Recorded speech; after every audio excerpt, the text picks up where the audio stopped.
pessoas, você está no canal Soletrando Direito e o tema de hoje é a isenção de imposto de renda das doenças especificadas na Lei 7.713, que é uma lei de 1988, referente às aposentadorias e pensões. Então, atenção, primeira coisa, o benefício desta lei não se destina a pessoas acometidas dessas doenças que estejam em atividade laboral.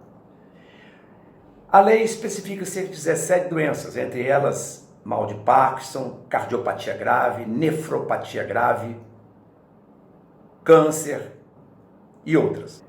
Para que a pessoa tenha direito a esta isenção, ela tem que apresentar, não na Receita Federal, atenção, o requerimento solicitando a concessão do benefício não deve ser apresentado na Receita Federal. Portanto, você, aposentado, pensionista, não deve procurar a Receita, não deve procurar a Delegacia da Receita, a Agência da Receita, para pedir isenção, no caso de portador de uma dessas moléstias graves.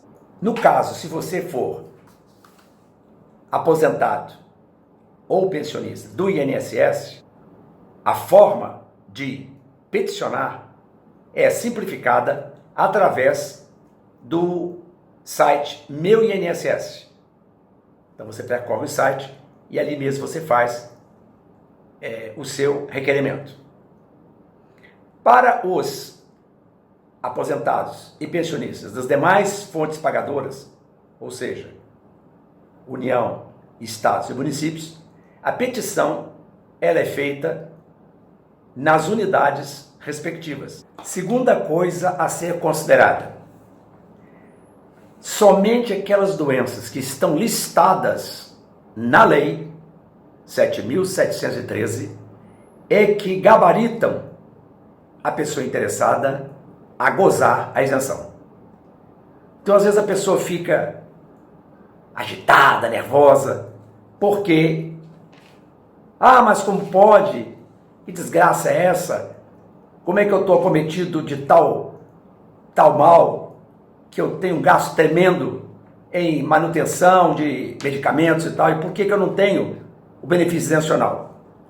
O próprio STJ, no seu tema 250, ele firmou que o rol de doenças que permitem a isenção do imposto de renda é aquele estabelecido no artigo 6º da tal lei 7.713. E ponto final. Terceira coisa a ser considerada é o seguinte: o laudo a ser apresentado como fundamento para o pedido de isenção, para provar a tal doença, precisa ser oficial, ou eu posso apresentar um laudo particular. Orientação da Receita Federal exige que o documento seja firmado por uma unidade pública de saúde, um médico pertencente ao SUS ou a qualquer órgão que trate de saúde pública. O laudo particular, no entanto, ele é aceito em juízo. Quer dizer, se a pessoa resolve deixar a via administrativa, não apresentar requerimento administrativo, porque o princípio da inafastabilidade da jurisdição, que até é um nome meio complexo e tal, para o entendimento comum, mas ele diz que não é necessário você esgotar a via administrativa, você iniciar o percurso do seu pedido pela via administrativa. Você pode requerer diretamente de juízo se você acha que até para ganhar tempo. E nesse caso, a jurisdição, ela tende a aceitar laudo de médico particular.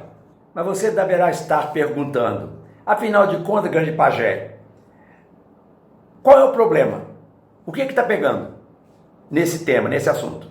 Que até agora você apresentou 3 elementos explicativos de como processar o benefício, mas E a finalidade deste vídeo? Não é trazer alguma coisa que esteja polêmica e tentar ver o caminho a ser desvendado no judiciário? Pois bem, o que acontece? Muitas fontes pagadoras, elas exigem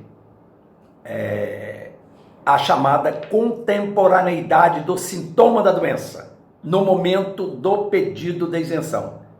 O que significa dizer, o indivíduo, naquele momento que ele peticiona, que ele requer a isenção, o laudo tem que comprovar que ele está sofrendo as consequências típicas daquela moléstia. Então o indivíduo pode ter, por exemplo, feito uma operação cardíaca e ter mitigado, ter diminuído o sintoma pertinente. Para a Receita, para a própria Receita, através da solução de consulta número 6 de 2019,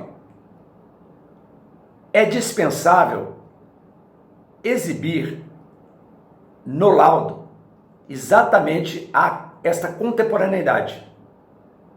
Ou seja, mesmo que você não esteja sofrendo os abalos próprios da doença, mas você tem direito ao benefício, considerando que a medicação contínua, ela exige um dispêndio, muitas vezes, bastante elevado em relação ao percebido no provento ou na pensão. Mas não são somente as unidades pagadoras, ou seja, a via administrativa, que nega a concessão do benefício quando a pessoa não demonstra a atualidade dos sintomas. Mas a própria Justiça, nas instâncias ordinárias, também tende a indeferir o pedido exatamente com base na inexistência de contemporaneidade dos sintomas.